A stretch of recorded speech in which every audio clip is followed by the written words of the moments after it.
तो hello guys, welcome back to my channel. मेरा नाम है रज़ाक और मैं आपको अपनी चैनल खुफिया एक्सप्लेन मूवी यानी हिंदी चैनल में आपका स्वागत करता हूं। आज मैं जो मूवी बताने जा रहा हूं वो बहुत ही फेमस मूवी है।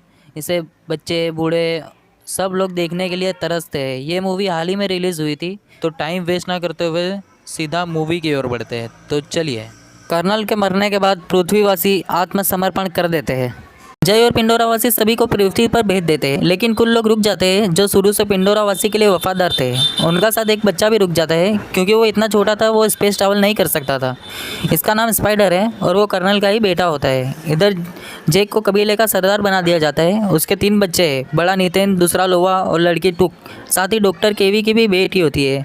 वो लोग उसका नाम भी कीरी रख देते हैं। जय और उसका परिवार कीवी को गोद ले लेता है। ये सभी साथ हंसते खेलते बड़े हो रहे होते हैं। इनके साथ स्पाइडर भी बहुत अच्छे से घुल मिल जाता है। वो उनको अपने परिवार के जैसा ही मानता है। लेकिन जैक की पत्नी नितेरी, जिसको वो अपने दुश्मन कर्नल के बेटे होने की वजह से पसंद नहीं करती, जैक अपने बड़े बेटे को शिकार करना सिखाता है। अब वो पल जैक के लिए बहुत इमोशनल होता है। इनका समय खुशियों से बीतने लगता है। तभी एक रात अचानक से जैक और नितेरी को आसमान में शिप दिखाई पड़ते हैं। दोनों घबरा जाते हैं और वो सभी शिप उतरने से पहले ही उनके जंगल और जानवरों को जला डालते हैं। इतनी ज्यादा तबाही देखकर जैक परेशान और नितेरी टूट जाती है। इस बार वो पहले से भी कहीं ज्यादा तादाद में मशीनरी लाते हैं। फिर 1 साल बीत जाने के बाद पृथ्वीवासी कर्नल का क्लोन एक अवतार में बना लेते हैं, जिसमें वो उसकी सारी याददाश्त डाल देते हैं। पर उसको ये याद नहीं रहता कि वो मरा कैसे था, क्योंकि उसकी वो सारी यादें कर्नल खुद वीडियो में सेव करता है जब वो जिंदा था। और वो मरने से पहले की सारी कहानी वो अपने अवतार को वीडियो के जरिए सुनाता है। इधर जैक अपने कबीले की मदद से उनके गोला बारूद की सप्लाई पर हमला करके उनको लूट लेता है। इधर कर्नल अपने साथियों को पिंडोरा पर फिर से हमला करने और किसी भी हालत में जैक को पकड़ने का प्लान बनाता है और फिर अपने साथियों के साथ पिंडोरा पर अपने लोगों के मिलिट्री बेस पर पहुंचता है। वहां वो अपने जर्नल से मिलता है। जर्नल उसे बताती है, हमने पिछले 1 साल में इतना ज्यादा काम और कंस्ट्रक्शन किया है जितना पिछले 30 सालों में नहीं हुआ था, और हमें इस ग्रह को अपने लोगों के लिए पर्याप्त बनाने से पहले इन पिंडोरा वासियों का इलाज करना होगा, क्योंकि ये पहले से ज्यादा हमला करने लगे हैं, जिसकी वजह से हमको जान और माल का बहुत नुकसान हो रहा है। फिर वो जर्नल कर्नल को वहाँ भेजती है। कर्नल उसी जंगल में उतरता है जहाँ उसकी मौत हुई थी। इत्तेफाक से जैक के बच्चे और स्पाइडर भी वहाँ खेलने आते हैं। वो वहाँ कर्नल और उसकी टीम को देखकर समझ जाते हैं ये कबीले के नहीं बल्कि पृथ्वीवासियों के अवतार हैं। कर्नल वहाँ पड़े बैटल रॉबर्ट सूट को चेक करता है और उस पर अपना ही नाम देखकर समझ जाता है कि कंकाल उसी का है। फिर वो अपने सीने में घुसे तीरों को देखता है। तभी जैक का बेटा लोआक अपने वॉइस डिवाइस की मदद से जैक को वहाँ की सारी स्थिति बता देता है। जैक और नितेरी सारी बात सुनकर परेशान हो जाते हैं और वो उन बच्चों को बिना कोई आवाज करे वहाँ से निकलने के लिए कहते हैं। अब बच्चे वहाँ से निकलने लगते हैं, पर कर्नल के आदमी उन सबको पकड़ लेते हैं। कर्नल उनकी उंगलियों को देखकर समझ जाता है कि ये हाफ ब्रीड हैं, क्योंकि पिंडोरियंस की 4 ही उंगली होती है और इनकी 5 थी।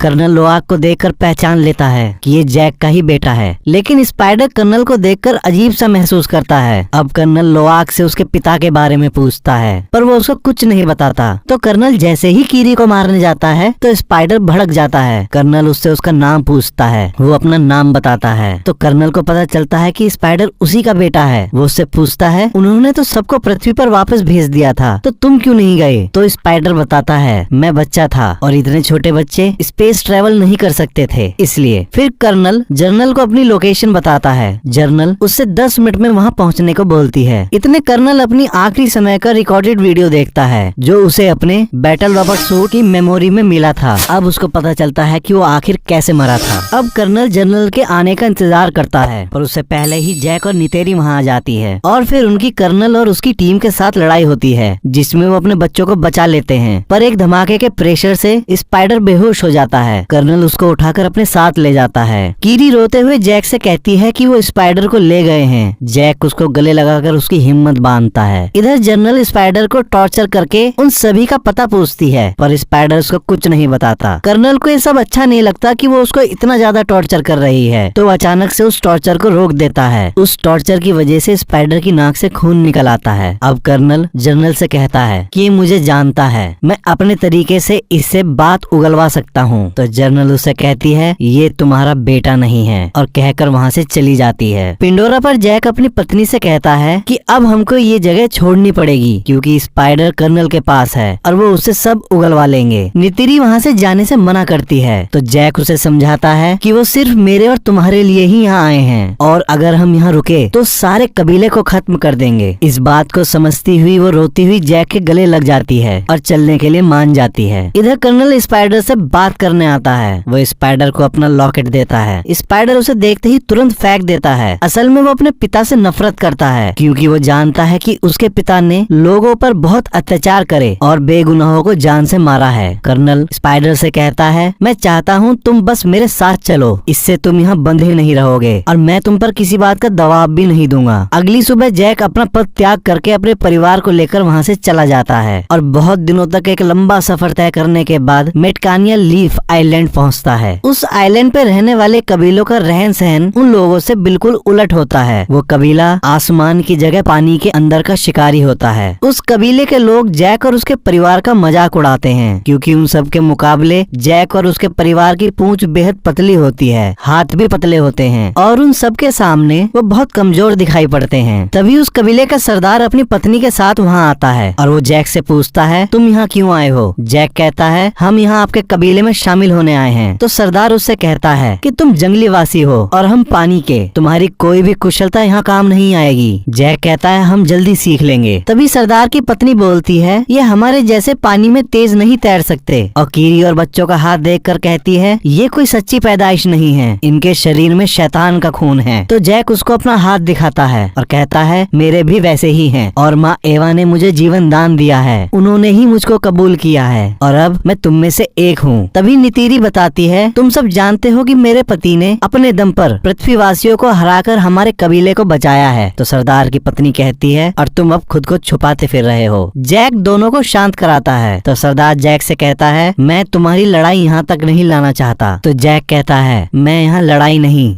बल्कि अपने परिवार को सुरक्षित रखने के लिए यहाँ आया हूँ। सरदार उनको वहाँ रहने की इजाजत दे देता है और अपने लोगों से कहता है, इनको भी अपने भाई और बहनों के जैसा समझो, इनको एक बच्चे के जैसा समझकर हमारे सारे तौर तरीके सिखाओ, इन्हें तैरना सिखाओ जिससे ये अपने आप को बेकार न समझे। और फिर अपने बेटे और बेटी को उनकी जगह दिखाने को कहता है। अगले दिन सरदार के बच्चे जैक के बच्चों को पानी के अंदर ले जाते हैं और वो देखते हैं कि वो ज्यादा समय पानी के अंदर नहीं रुक पा रहे। वो उनकी तैरने में उनकी बहुत मदद करते हैं और उन्हें सारे तरीके बताते हैं। उसके बाद वो अपने पानी के जीवों को बुलाकर उनसे लोआक का बंधन करवाते हैं और उसको राइड करना सिखाते हैं। कबीले का सरदार वो सारी ही बातें जैक को भी सिखाता है। सरदार की लड़की ओआक को सांस खींचना और देर तक रोकना सिखाती है। जैक के बच्चे पानी के अंदर बहुत मजा करते हैं, उन्हें एक नई दुनिया दिखाई देती है। कीरी उन सबको महसूस करती है। इधर कर्नल स्पाइडर को लेकर पिंडोरा की सबसे ऊंची पहाड़ी पर पहुंचकर अपने लिए एक बेंजिस को चुनकर उससे अपना बंधन जोड़ने की कोशिश करता है, लेकिन उनकी लड़ाई में बेंजिस उसको लेकर पहाड़ी से कूद जाता है। तो सबको लगता है कर्नल मर गए और वो वहाँ से वापस जाने लगते हैं, लेकिन तभी कर्नल बेंजिस की सवारी करता हुआ वहाँ आ जाता है। वो उससे बंधन जोड़ लेता है। इधर सरदार के लड़के कीरी को छेड़ रहे होते हैं। तभी नितेम और लोआक वहाँ आकर उन लड़कों को बहुत मारते हैं। कीरी ये देखकर बहुत हंसती है। फिर जैक अपने लड़कों को अपनी जगह पर लाकर बहुत डांटता है और लोआक को भेजकर उन सभी से माफी मांगने को कहता है। फिर वो नितेम से पूछता है, क्या तुमने उन सबको बहुत मारा? वो कहता है, हाँ। ये बात सुनकर जैक उससे कहता है, ये अच्छी बात है। नितेम उनका जवाब सुनकर मुस्कुराता है और वहाँ से चला जाता है। लोआक उन लड़कों के पास जाकर उनसे माफी मांगता है। वो लोआक को माफ करके अपने साथ गहरे समुद्र में शिकार करने को कहते हैं। लोआक उनकी बात मानकर उनके साथ चल पड़ता है। वो थ्री ब्रदर पहाड़ी पर पहुंचकर लोआक से एक आवाज निकालने को कहते हैं। लोआक वैसे ही करता है, पर वो उसको चुपचाप वहाँ छोड़कर वापस चले जाते हैं। असल में वो एरिया एक व्हेल मछली के जैसे दिखने वाले टुलकुन जीवों का होता है और एक जीव लोआक को मारने के लिए पागलों की तरह उसके पीछे पड़ जाता है। लोआक अपने को जैसे तैसे उससे बचाने की पूरी कोशिश करता है। बहुत देर पानी में रहने की वजह से लोआक की सांसें खत्म होने लगती हैं। अब वो वहाँ से बाहर निकलकर सतह पर आने की कोशिश करता है, लेकिन टुलकुन उसको देख लेता है और अब उस पर उसे मारने के लिए हमला करता है। और जैसे ही उसके नजदीक आता है तभी एक और टुलकुन उल्टा उस पर ही हमला कर देता है। पर इतने में लोआक अपनी सांसें टूटने की वजह से पानी में डूबने लगता है। पर कुछ देर बाद जब उसकी आंखें खुलती है तो देखता है कि उस टुलकुन ने उसकी जान बचा ली है। वो उसे सतह पे ले आया था। इसके बदले वो टुलकुन के पंख में फंसे बड़े से लोहे के कांटे को निकाल देता है। अब दोनों में दोस्ती हो जाती है और फिर दोनों पानी में बहुत देर तक एक साथ तैरते हैं। कुछ देर बाद लोआक उसके दूसरे कटे हुए पंख को देखकर उससे इशारे में पूछता है कि ये कैसे हुआ, पर टुलकुन उसको कोई जवाब नहीं देता। इधर कीरी जैक को बताती है कि मुझको माँ एवा के दिल की धड़कन सुनाई देती है, क्या मैं पागल हो गई हूँ? जैक उसे समझाता है। तभी नित्यम सरदार के लड़के को लाता है और दिन भर की सारी बात बता देता है। अब वो लोग लोआक को ढूंढने निकलने ही वाले होते हैं, तभी लोआक टुलकुन को वापस भेजकर घर आ जाता है और सारी गलती अपनी बताकर सरदार के लड़के को मार खाने से बचा लेता है, जिसकी वजह से उन दोनों में बहुत अच्छी दोस्ती हो जाती है। अगले दिन वो सरदार के बच्चों को सारी बात बता देता है और उनसे उसके कटे हुए पंख का भी जिक्र करता है। सरदार की लड़की समझ जाती है और कहती है कि उसका नाम पायकन है, उसने हमारे कबीले और अपने साथी टुलकुन को भी मारा है। लेकिन लोआक उनकी बात नहीं मानता और कहता है वो मेरा दोस्त है और वहाँ से कहकर चला जाता है। अगले दिन सरदार की लड़की उनको अपने पुरखों के मंदिर को दिखाती है, फिर अपने कबीले के जीवनदायिनी पेड़ को दिखाती है जो पानी के अंदर होता है। कीरी उससे अपना बंधन करती है तो उसे अपनी माँ दिखाई देती है। वो उससे गले लग के रोने लगती है और पूछती है मैं सबसे अलग क्यों हूँ और माँ एवा मुझसे क्या चाहती हैं, मेरे पिता कौन हैं? तभी अचानक कीरी को दौरा पड़ जाता है। वो बच्चे उसको वापस ले आते हैं। जैक उसके इलाज के लिए अपने दोस्तों को बुलाता है पर उनसे कुछ नहीं होता, तो सरदार की पत्नी उसका इलाज करके उसे ठीक करती है। तभी कर्नल के साथी उसको बताते हैं कि रेडार पर एक शिप देखा गया है और ये शिप वही था जिससे जैक के दोस्त कीरी को ठीक करने आए थे। कर्नल को एक लोकेशन मिल गई थी। अब कर्नल एक शिकारी शिप के कैप्टन और उसके क्रू के साथ मैटकाइना रीफ के लिए निकल पड़ता है। इधर रीफ में सारे टुलकुन अपना चक्र पूरा करके वापस आते हैं। कबीले वाले उनके आने से बहुत खुश होते हैं। असल में कबीले वाले उनको अपने भाई और बहन ही मानते हैं। टुलकुन की सरदार अपने बच्चे को रोनाल को दिखाती है। वो बहुत खुश होती है और कहती है उसका बच्चा भी जन्म लेने वाला है। इधर कर्नल उसके सबसे नजदीकी कबीले पहुंच जाता है और जैक के बारे में पूछता है, पर वो लोग कुछ नहीं जानते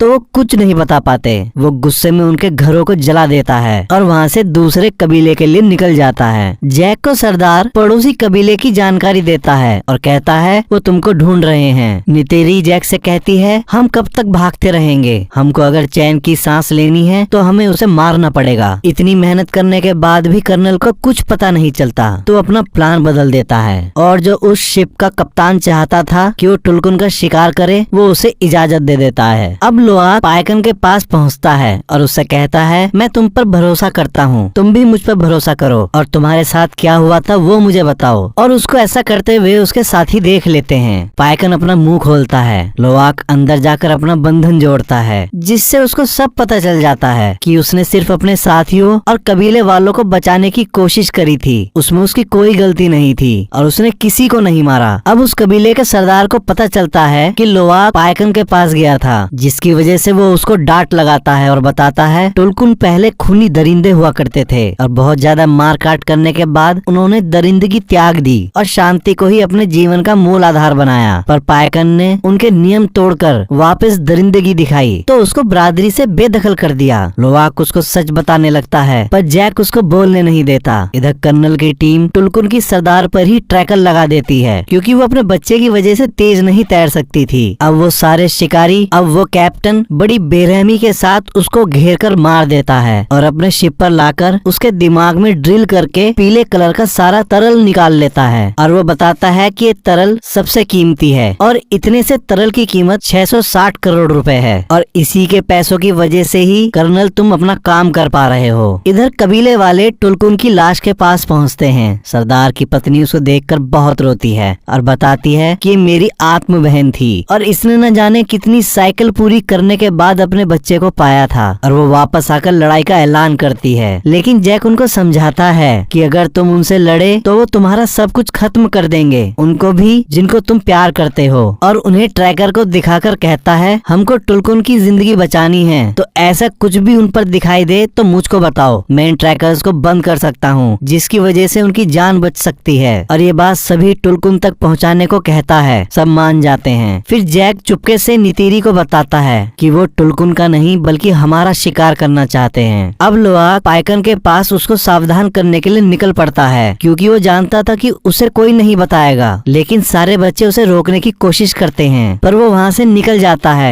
तो भी सारे बच्चे उसका पीछा करते हैं। इधर कप्तान दूसरे शिकार की तैयारी करता है। लोआक पायकन पाइकन के पास पहुंचता है। वो पाइकन पर ट्रैकर देखकर घबरा जाता है और उस ट्रैकर को निकालने की कोशिश करता है। तभी सामने से शिकारी जहाज को देखकर वो घबरा जाता है। अब सब बच्चे वहां पहुंचकर उस ट्रैकर को निकालने की बहुत कोशिश करते हैं, पर वो उनसे भी नहीं निकलता। फिर लोआक अपने पिता को सब बता देता है। तभी जैक सरदार को बता देता है। वो सब तैयार होकर उनकी तरफ निकल पड़ते हैं। कर्नल उन बच्चों को टुलकुन के पास देखकर बहुत खुश होता है। बच्चे ट्रैकर को निकाल देते हैं और उसे समुद्र में फेंक देते हैं और खुद भी समुद्र में अंदर छुप जाते हैं और पाइकन बचकर निकल जाता है। कर्नल छोटी सबमरीन से उनको पकड़ने का आदेश देता है। कुछ देर मशक्कत करने के बाद वो सरदार की बेटी और टुको जाल डालकर पकड़ लेते हैं। लोआक भी उनको छुड़ाने के चक्कर में पकड़ा जाता है। स्पाइडर ये देखकर उनके पास भागा आता है, पर वो लोग उसे पकड़कर वापस अंदर ले जाते हैं। कर्नल उन तीनों बच्चों को वहीं बाहर डेक पर बांध देता है और जैक से अकेले आने को बोलता है, नहीं तो बच्चों को मार देने की धमकी देता है। जैक खुद को सरेंडर करने को तैयार हो जाता है। पाइकन पानी के अंदर से लोआक को शिप पर बंधा देख गुस्से से पागल हो जाता है और समुद्र के अंदर पत्थरों को तोड़ने लगता है। अब वो उसको बचाने की ठानकर अपने सारे नियम फिर से तोड़कर शिप पर कूद पड़ता है और वहाँ सब कुछ तोड़ने लगता है। उसको देखकर शिप का कैप्टन उसका शिकार करने के लिए वहाँ आ जाता है और ये सब देखते हुए कबीले वाले भी लड़ाई में कूद पड़ते हैं। कप्तान पाइकन पर रॉकेट छोड़ता है, पर वो अपने सिर नीचे कर लेता है, जिससे रॉकेट उससे टकराकर कप्तान के सिर पर ही फट जाता है। ऐसा देख कप्तान हैरान हो जाता है। अब उन सभी लोगों में बड़ी भयंकर लड़ाई शुरू हो जाती है और सब अपने दुश्मनों को मारने लगते हैं। इधर पानी के अंदर कीरी अपने बंधन को उनके जीवनदायिनी पेड़ से जोड़कर कर्नल की सबमरीन्स को तोड़ देती है, जिसको देखकर सरदार के लड़के बड़े हैरान होते हैं। शिप के अंदर स्पाइडर भी शिप के कंट्रोलर को तोड़ देता है, जिसकी वजह से शिप चट्टान से जाकर टकरा जाता है और उसमें पानी भरने लगता है। कप्तान अब पाइकन को पकड़ने के लिए तार से बंधे एंकर को उस पर शूट करता है, पर पाइकन बड़ी चालाकी से उससे बचकर अपने सिर से जानबूझकर उस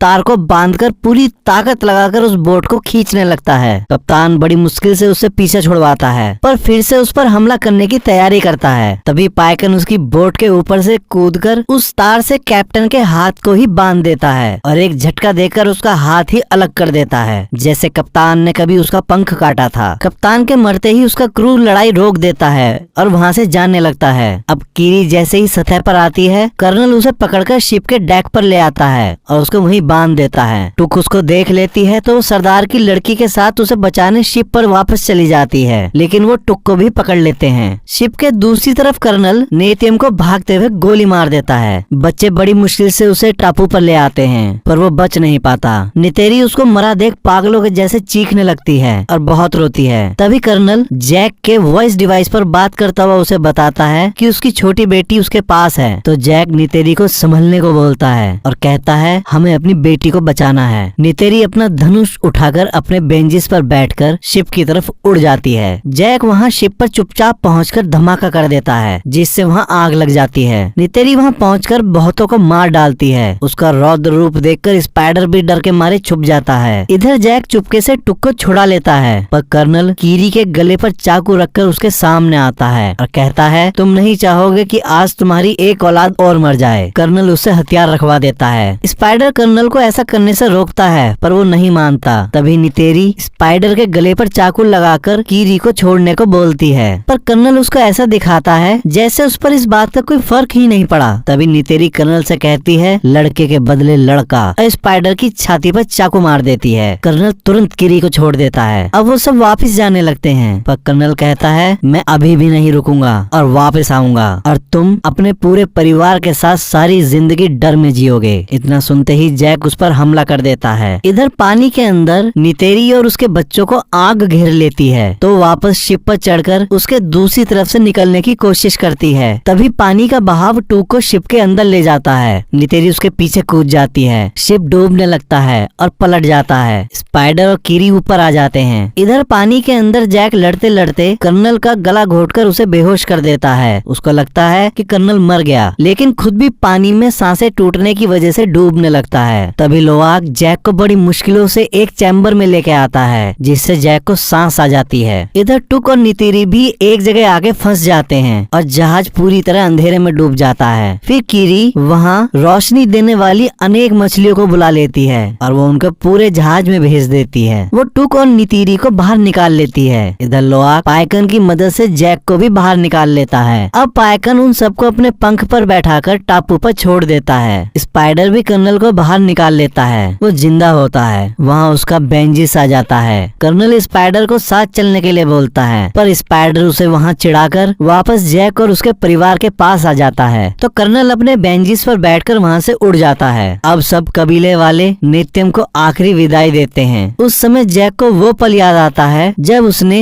नित्यम के जन्म पर अपने हाथों में उसे लेकर उसका नामकरण किया था, और अब वो उसको पानी के उस अंतहीन गहराई में दफन होते देख रहा था। उसका दिल टूट गया था। वो वापस आकर सरदार से कहता है, हम कल चले जाएंगे। तो सरदार कहता है, तुम्हारा बेटा अब हमारे देवताओं के पास है और तुम भी अब पानी के आदमी हो चुके हो, तो तुम हमारे कबीले का ही हिस्सा हो। फिर जैक और नितेरी उनके जीवनदायिनी पेड़ से अपना बंधन बांधते हैं। तभी जैक को वो समय दिखाई देता है जब नेतियम ने पहली बार शिकार किया था, और वो बहुत खुश थे। नितेरी उनको देखकर खुश होती है। नित्यम सच में अब उनके देवताओं के पास था। वो उसका स्वर्ग था। वहाँ उसकी दुनिया में उसका परिवार उसके साथ था। और मूवी यहीं ख़त्म हो जाती है। वीडियो अच्छी लगे तो एक लाइक और सब्सक्राइब ज़रूर करना। Thank you.